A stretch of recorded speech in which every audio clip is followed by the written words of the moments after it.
Buenos días, les damos la bienvenida al seminario de biomedicina y COVID organizado por la Corporación Vedas.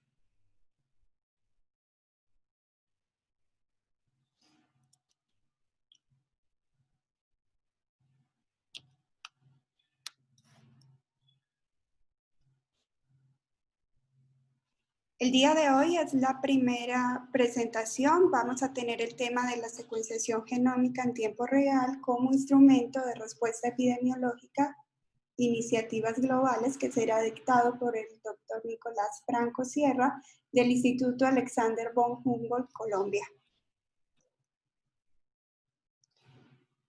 Nicolás Franco es ingeniero de procesos de la Universidad de David con maestría en ciencias de la misma institución. Su área de desempeño es la biología computacional direccionada a la formulación y diseño de preguntas biológicas en áreas como agricultura, biodiversidad y salud.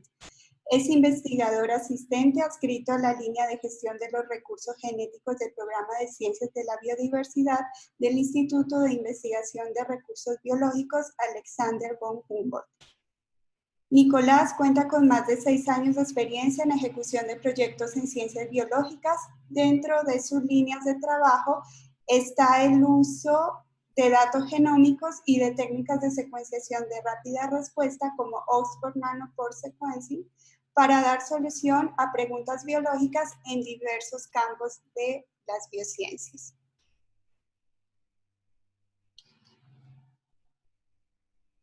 A continuación, los dejo con Nicolás Franco, quien nos iniciará el seminario de biomedicina y COVID organizado por la Corporación Vedas. Su seminario se titula La secuenciación genómica a tiempo real como instrumento de respuesta epidemiológica, iniciativas globales.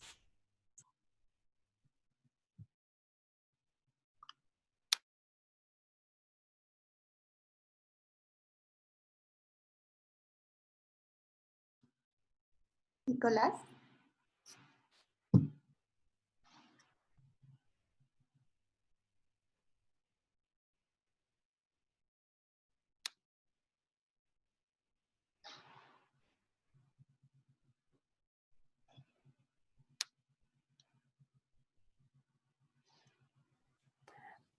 Hola, tenía el micrófono silenciado. Buenos días.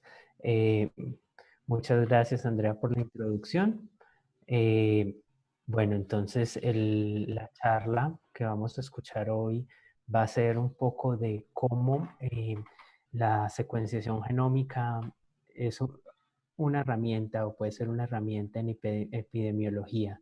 Entonces, vamos a dar un contexto, digamos, general de la enfermedad y de cómo surge el pensamiento epidemiológico, cómo se producen las enfermedades, en este caso en relación con coronavirus, un poco más profundo de los virus y cómo se comportan molecularmente y cómo podemos utilizar esta información para entender su comportamiento y distribución. Entonces, bueno, quiero empezar eh, poniendo en contexto, digamos. Hemos escuchado ahorita en medios mucho hablar de epidemiología, pero digamos que poniéndolo en contexto, básicamente lo que esto pretende es responder o dar cuenta de las preguntas: ¿por qué, cómo, dónde y cuándo se enferman las poblaciones? Entonces, digamos, si empezamos un recuento de la concepto de enfermedad a lo largo, pues, de la historia de la humanidad y en diferentes, pues, culturas a nivel del tiempo y en narraciones de todo tipo, digamos, las enfermedades y las enfermedades en masa, digamos, por lo impresionante que han sido, eh, tienen digamos, muchas connotaciones, desde explicación divina y de otros tipos, para tratar de entender, digamos. Entonces, esto era en algún punto un castigo de los dioses, dependiendo pues de la cultura que se tratase, y era, digamos, por lo catastrófico que eran estos eventos. Entonces, digamos que culturalmente desde ese punto, pues se entendía, se trataba de entender, dar explicación por qué esto se daba y cómo se podía prevenir, si era que había una prevención, en caso pues de plagas y brotes de bastante alcance, pues tenemos a lo largo de la historia, pues peste negra, lepra, entre otros. Digamos que por resaltar un punto en el pensamiento pues griego y hipocrático, pues Hipócrates plantea, digamos, a toda esta narración pues mítica el pensamiento lógico, tratando pues como de entender y ponerle un marco racional teórico al por qué se da la enfermedad, tratando pues de separarlo ya un poco de estas explicaciones pues más pues de naturaleza sí, divina o sobrenatural y empiezan a formarse, digamos, estas teorías o explicaciones, digamos, que las grandes enfermedades en masa y brotes de pronto están relacionados con factores ambientales. En ese punto, digamos, pues se hablaba de los malos aires, los malos emanaciones y, digamos, algunas sustancias que no se pueden ver, pero que están influenciando. Y también en otro tipo de enfermedades, los desbalances en el cuerpo de la función, pues, digamos, orgánica. Eh, una historia, digamos, para entender más en contexto ya el asunto del dónde y el cómo de las enfermedades. Traigo esta historia en Londres de 1854 con un brote de cólera que se da, digamos, en Inglaterra, en Londres principalmente, y aparece este médico, anestesiólogo de la época, John Snow, quien empieza a observar un comportamiento en una pues, zona de Londres, en Golden Square, empieza a tener la inquietud, digamos, que los casos de cólera están muy localizados en determinadas calles. En ese punto, la forma en la que la gente tomaba el agua era a través de unas bombas eh, que permitían, digamos, obtener el agua y así tenían suministros en las casas. Entonces,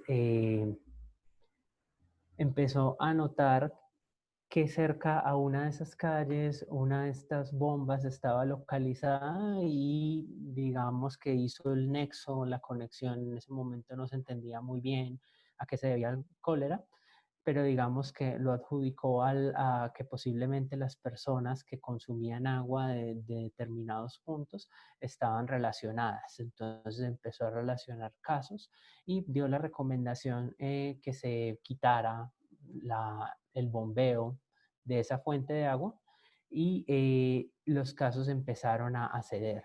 Entonces digamos que ahí vemos un poco del entendimiento de cómo se da esta lógica de los contagios y cómo se pueden tomar, digamos, decisiones basado en esto para tratar de mitigar. Entonces, bueno, digamos ya llevándolo ahora al qué es lo que causa la enfermedad. Entonces, pues tenemos esta palabra de patogénesis, que es literalmente lo que origina el malestar. Entonces, digamos, en contexto y hoy en día sabemos que enfermedades de diferente tipo son ocasionadas por diferentes causas, por ejemplo, los tumores, rupturas del balance en ciertos órganos o sistemas, algunas enfermedades genéticas y pues las enfermedades por infección causadas por patógenos son una de ellas. Pues nos vamos a centrar un poco más en este tipo de enfermedades. Entonces, digamos, en las enfermedades infecciosas es un agente causal de alguna naturaleza, bacteria, hongo, virus, protozoo, que es quien prolifera en el huésped y como producto, digamos, de esta proliferación se genera un desequilibrio pues, en el organismo y eso es pues lo que conocemos como enfermedad. Entonces acá pues en este cuadro les muestro un poco, digamos, de las que les había mencionado, de pues brotes a lo largo pues de la historia y luego pues en el tiempo se han identificado cuáles son los agentes causales, digamos, ya dándole pues como explicación al por qué y cuál es como el causante. Y es el causante pues va a influir, digamos, en las dinámicas de contagio y el contagio es, pues, digamos, fundamental para que pues el patógeno asegure su éxito, pasando de huésped a huésped y continuando pues como su reproducción y su proliferación. Vamos a hablar un poco más pues del SARS coronavirus 2, es un betacoronavirus que es pues el causal de COVID-19. Entonces, ya centrándonos en los virus y entendiendo un poco pues, más al patógeno. Entonces, pues los virus son entidades biológicas, digamos, como tal, no se considera que sean organismos vivos debido a que no regulan su ambiente interno. Ellos necesitan utilizar maquinaria de células pues de organismos para poder perpetuar, digamos. Entonces, pues un virus básicamente, pues dependiendo del tipo, va a estar conformado pues por un ácido nucleico, ARN o ADN, que es conformar el genoma viral, que en otras palabras es como el set de instrucciones básico, digamos, para la supervivencia, conformación pues, del virus. Y, y pues una serie de envolturas, ya sea de naturaleza pues, lipídica o proteica, que son los que le dan pues, la forma al virus y el ingreso pues, a las células. Entonces, digamos, nuevamente continuando con el contexto histórico, tratando pues de asociar enfermedades a los agentes causales, está Martinus Weijering, neerlandés microbiólogo, quien pues descubrió, digamos, que había algo más pequeño que las bacterias, que era pues el virus del mosaico del tabaco, que era el que generaba esta enfermedad, digamos. Entonces, ya más cerca, pues como de ir identificando las causas. Entonces, si ya se tenía pues a los virus como una fuente, digamos, de enfermedad. Entonces, acá en esta animación se ve, digamos, un virus que ha ingresado a una célula y utiliza su maquinaria para generar más copias de él, salir de la célula, infectar más células y continuar con su ciclo. Entonces, digamos, ¿cómo vemos un virus? Digamos que no es posible a simple vista, ni siquiera con un microscopio óptico. Digamos que ya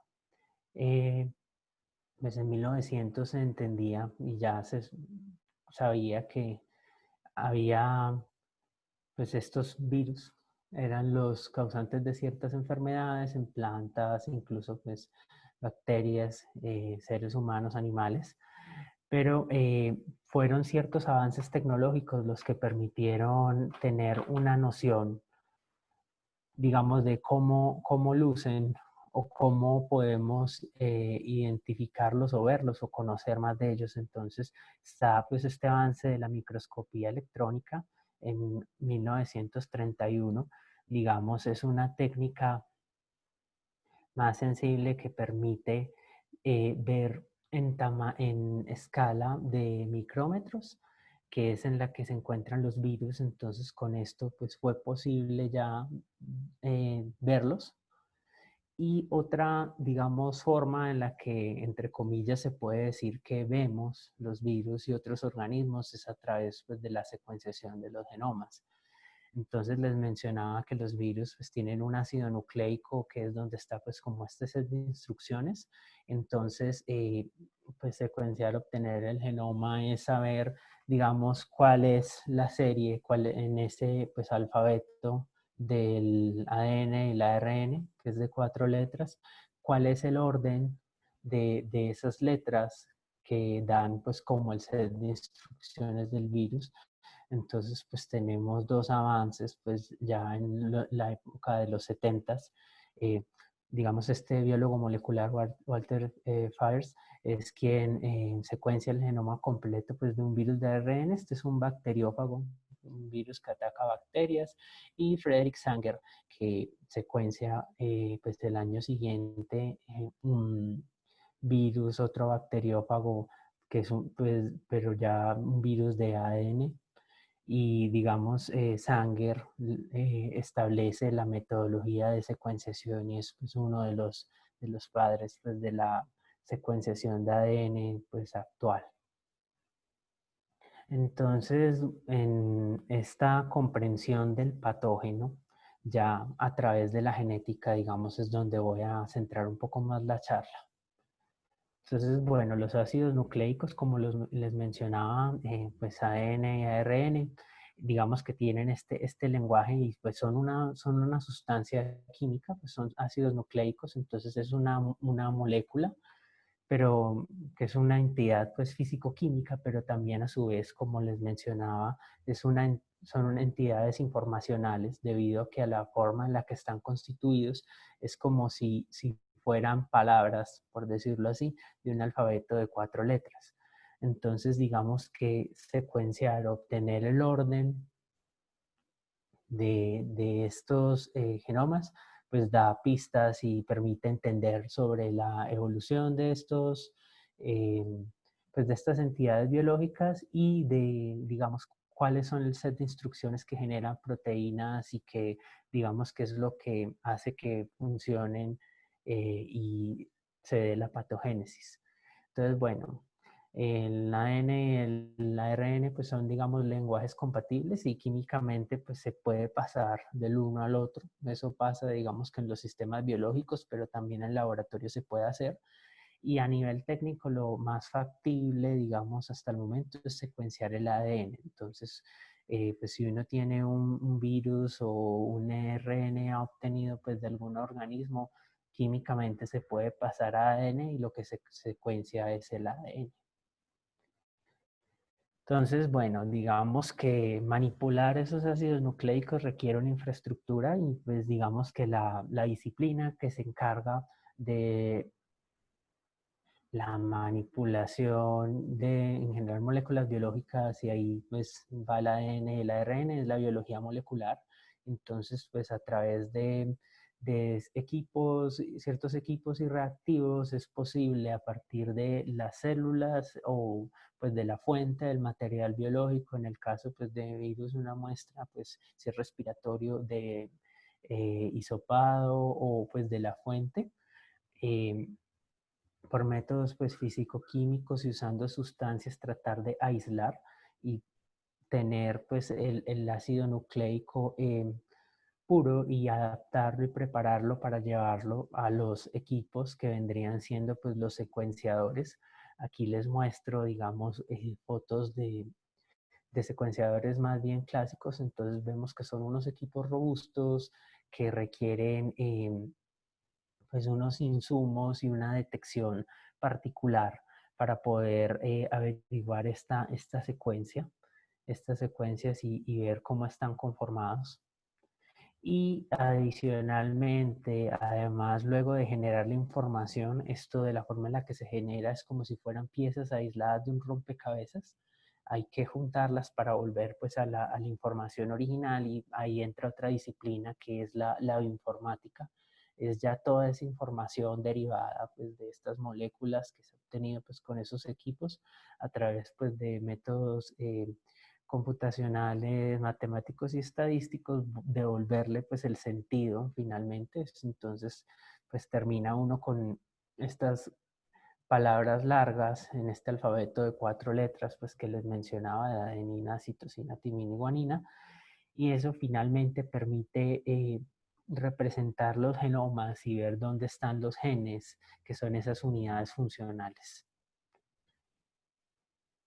Entonces voy a hablarles un poco de una tecnología relativamente reciente. Les mostraba ahorita estos equipos grandes, pues los secuenciadores tipo Sanger, Illumina, entre otros. Desde 2016, digamos, hay un cambio como en el paradigma en el que se da esta detección, ya a través pues de lecturas por señal eléctrica es posible, digamos, leer estos fragmentos y encapsular, digamos, estos sistemas pues, de detección en dispositivos del tamaño pues, de una pila para cargar el celular. Este que les muestro aquí es el Minion de Oxford Nanopore. Pues se conecta a un equipo portátil y con él pues se puede generar información y entre las ventajas de este equipo es, bueno, una la portabilidad y digamos que es bastante asequible, entonces permite la democratización pues, de la secuenciación genética y que pueda llegar esta tecnología a muchos más lugares, digamos, y en laboratorios pues con unas condiciones no tan especializadas pues como las que les mostraba en las fotos anteriores, entonces es posible, digamos, obtener información, pues en este caso, pues no solo de virus, sino de muchos otros organismos en tiempos cortos y en condiciones, digamos, de laboratorio relativamente pues básicas. Entonces eso ha sido pues un impulso en muchos campos de la investigación en biociencias, pues no solo en salud, pues también en biodiversidad, en genómica básica, entre otros. Pero les voy a mostrar, digamos, la importancia y las ventajas de esta tecnología en epidemiología molecular como tal. Entonces, digamos, aquí vemos una mesa de trabajo. Esto está tomado, digamos, de 2015, de la epidemia de ébola que hubo en África. Aquí en esta mesa está todo lo necesario para poder, digamos, leer, poner en ese equipo, en ese Minion, la información pues, del virus, pues, del ébola, para obtener la secuencia genética y generar información y, digamos, entender cómo estaba evolucionando el virus en ese punto. Entonces, digamos que pasamos de grandes laboratorios y equipos robustos que pues no llegan a sitios pues con pues, que no tengan pues infraestructura pues instalada para tal fin a estos laboratorios que pueden ser un poco más portátiles y eso mejora digamos las biociencias en campo en todo sentido, pues en este caso pues epidemiológico. Entonces, pues en 2015 y en 2016 se hacen como los pilotos, digamos, con estas herramientas para ver cómo dan respuesta en, pues en epidemiología en campo. Entonces, pues en ébola en África y en Zika, pues en Brasil se utilizó pues secuenciación de aislados en esos puntos para obtener pues la información del virus y entender un poco más de su evolución. Entonces, pues el conocimiento de estos genomas permite entender los brotes. Entonces aquí tenemos, digamos, la información generada pues en ese momento del ébola entre 2015 y 2016. Voy ahorita a entrar un poco más en detalle de qué quiere decir este diagrama, pero básicamente lo que nos está mostrando es cada uno de estos puntos son genomas de virus pues aislado de personas obtenidos pues en el tiempo y las relaciones entre ellos son cercanía evolutiva, digamos, brotes que están más relacionados posiblemente pues que vengan de una fuente de contagio común y esos ubicados en el mapa y en el tiempo permite entender, digamos, cuáles son los linajes o las cepas que están circulando, estimar tiempos, digamos, de un paciente cero o de ingreso, pues, de determinado pues, virus o patógeno a una región determinada. Y todo esto sirve como insumo pues, para la toma de decisiones pues, en salud pública. Entonces, ya pasando un poco más ya al tema pues, de coronavirus, Ya esta tecnología que se había probado útil pues con epidemias anteriores, ya en este caso de pandemia, digamos que ha sido optimizada para poder dar respuestas prontas. Entonces, desde que se obtiene el aislado viral, o sea, se toma una muestra, se extrae el virus, eh, una muestra pues que se sepa que es positiva, se extrae el virus, es posible pues con la preparación y utilización pues del equipo en alrededor de 8 horas tener la información pues del genoma, que esto pues es, en el tiempo es bastante corto y permite pues dar, alimentar digamos este conocimiento general de cómo se va dando pues como esa infección en tiempo real. Entonces bueno, estos datos se generan, pues como les he mostrado hoy en día con los avances pues, que se tienen en biología molecular y secuenciación, es posible generarlos pues a costos razonables y en tiempos razonables, pero bueno, es un contexto cómo se está utilizando. Entonces, ya digamos, para poderlo entender mejor aquí, pues les introduzco algunos conceptos. Los virus y pues los organismos vivos en general, cuando están haciendo se está realizando la copia pues, del material genético, hay posibilidad de que se genere error en la copia nueva. Esas son las mutaciones y eso pues es normal y hace parte pues en general pues de la evolución pues de los organismos. Esta fuente pues esta variabilidad es lo que va haciendo que vayan siendo distintos en el tiempo y digamos que eso se da dependiendo del organismo. Los virus mutan a tasas pues, muy altas con respecto a, pues, a los vertebrados o plantas o bacterias o pues, otros organismos en general. Y estas tasas, digamos que se pueden relacionar con el tiempo, pues con algo que llamamos reloj molecular.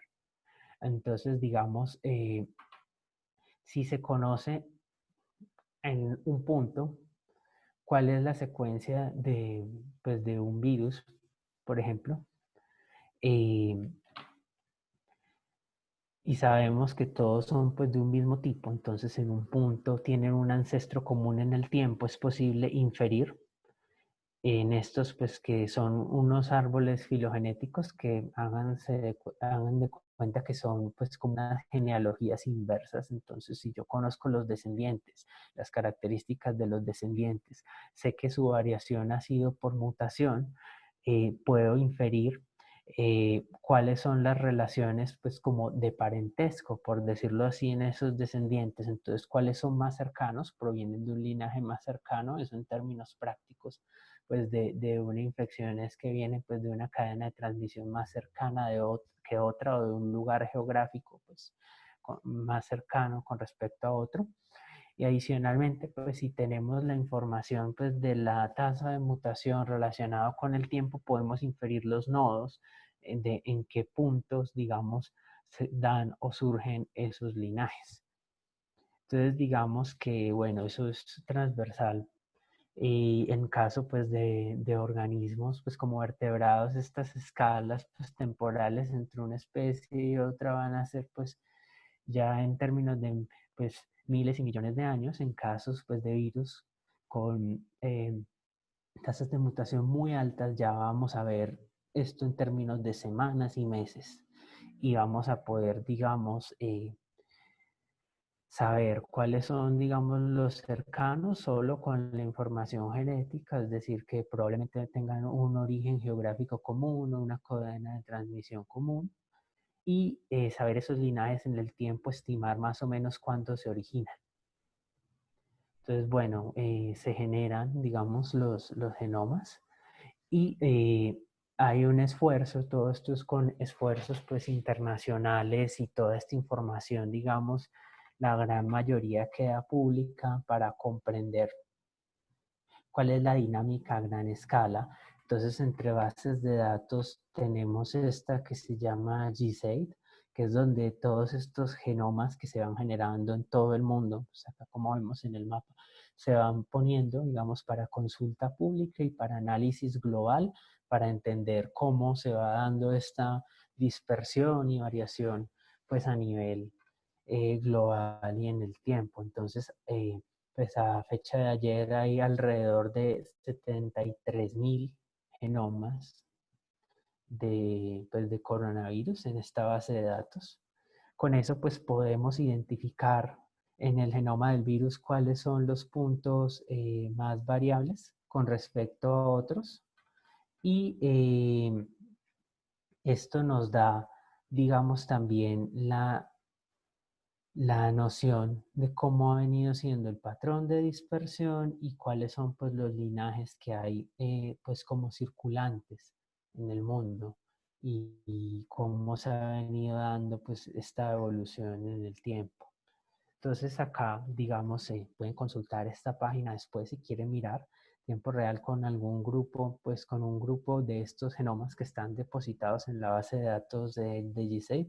En esta página que se llama NextStrain, puede ver uno pues como el tracking casi pues tiempo real de cómo se ha dado esta evolución pues del virus, pues del patógeno pues, en el contexto geográfico y vemos, digamos, los diferentes linajes. Cada uno pues, de estos puntos son pues, zonas de donde hay datos reportados de genomas y pues estos gráficos de torta, el color muestra, digamos, cada uno es un linaje evolutivo, como se ve pues, acá en este árbol.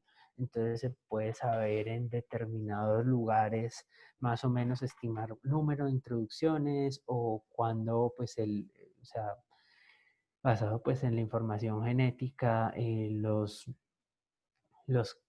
aislados o los casos pues de una zona, cuáles se parecen y cuáles pudieron haber sido los orígenes probables de contagio, entre otros. Entonces, digamos que esta información es útil y es importante irla alimentando en términos pues, globales porque nos da información sobre cómo se va desarrollando una pandemia y tener pues toda esta biblioteca genética y genómica también digamos que da información y bases para no solo pues estas decisiones pues en salud pública de saber pues cómo va moviéndose y qué decisiones de contención se toman, sino también eventualmente con fines terapéuticos, que es de lo que vamos a pues continuar hablando esta semana en la serie de webinars. Entonces, pues muchas gracias por la atención y pues continuamos con las preguntas.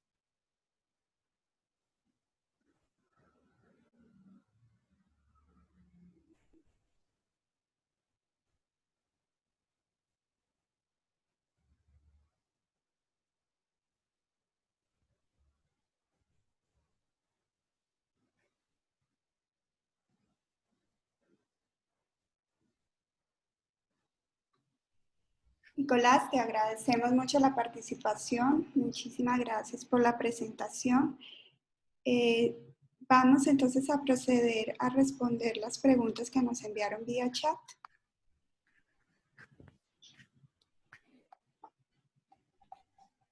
Una de ellas dice, ¿cómo es que realizar la secuenciación me sirve para luego poder realizar primers para otras técnicas moleculares? Bueno, ese es un punto importante. Digamos que tener una muy buena idea de cómo esta evolución se va dando, pues estas mutaciones son muy rápidas en el tiempo. Va a haber zonas pues, de los genomas, como les mostraba, que van a estar sujetas a más variación que otras. Y pues para las técnicas diagnósticas y la de PCR, pues los primers se necesita que sean pues en zonas conservadas y que sean conservados pues para que se pueda dar la amplificación.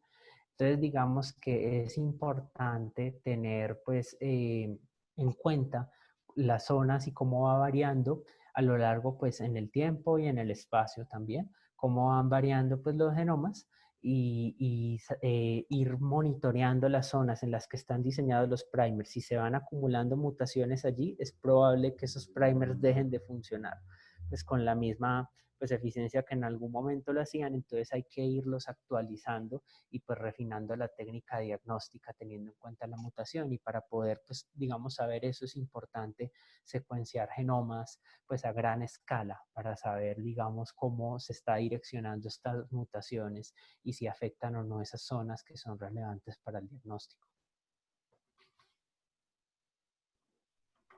Gracias. Otra pregunta es, ¿cómo discernir entre la parte del genoma que me puede ayudar en esto o no? Me imagino que se refiere a la identificación del patógeno en este caso.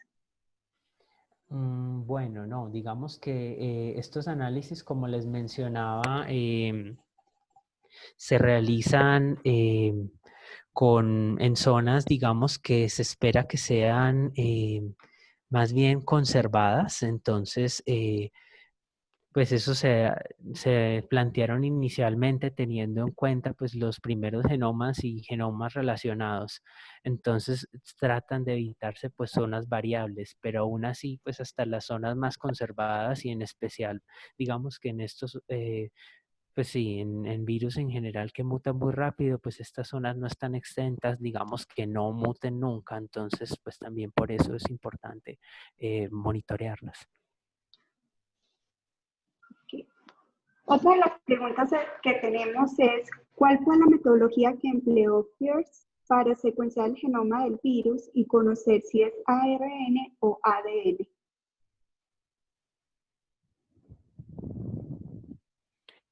Bueno, no, realmente no conozco mucho cuál fue la metodología como tal, pues que utilizó. O sea, en ese punto pues se conocía que el virus era de RNA y pues a través de, o sea, no, pues no me voy a poner a ahondar ahí porque no recuerdo, pero en esa época, digamos, o sea, antes de usar pues la secuenciación, digamos, por síntesis, que es la que se ha generado pues de Sanger en adelante, se utilizaban, digamos, digestiones y reacciones, pues por fluorescencia y entre otros con ciertos reactivos, entonces haciendo reaccionar determinadas bases se podría, digamos, saber por alguna marcación cuál era. La técnica como tal de FIRS no la conozco, pero digamos que solían ser técnicas pues bastante dispendiosas. Ya después por eso fue que se consolidó la técnica Sanger, digamos, y en DNA pues que es más estable. La siguiente pregunta es, mediante la comparación de secuencias, ¿cómo se puede llegar a determinar cuál fue el paciente cero? Bueno, como todo esto es hipotético, digamos, en el punto que, como les mencionaba, estos árboles se construyen a partir, como por decirlo así, de los descendientes. Entonces, en el caso, pues, de los virus, como les mostraba, estos árboles van a tener puntos, o sea, si este eje horizontal es tiempo, va a haber puntos acá, y en otros dependiendo de dónde sean esos aislados, y lo que uno infiere de esos cruces de nodos de los más cercanos son ancestros comunes hipotéticos. Entonces es cuáles fueron como los ancestros probables, pero digamos, en caso de que del paciente cero como tal no se haya tomado la muestra, pues no se tiene, digamos, la información como tal, pero sí una, pues una inferencia, pues digamos, estadística, pues en el tiempo y de secuencia probable de cómo sería ese linaje, pero digamos que si con precisión no se aisló exactamente, no se sabe, pero pues te da una idea, digamos.